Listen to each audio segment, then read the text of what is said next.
Приехал клиент с жалобой. Есть посторонний звук из-под капота и течь масла из двигателя.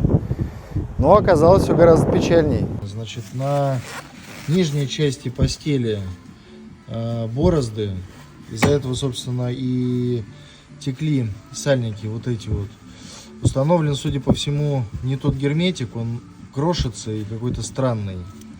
Значит, на распредвалах тоже запилы. Вот это запилы. Вот их. Видно. В общем, по-хорошему здесь надо либо менять головку блока и, соответственно, распредвалы, либо давать в ремонт головку блока, снимать и далее менять распредвалы, потому что, возможно, они попробуют восстановить шейки.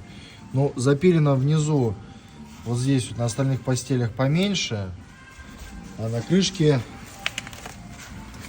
вообще ужас.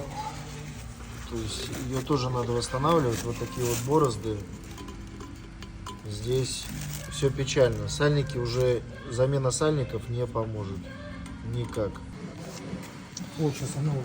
Так, шум был из-за ролика. Значит, вот это усико было замятое. Значит, оно терло об пластиковую часть ролика.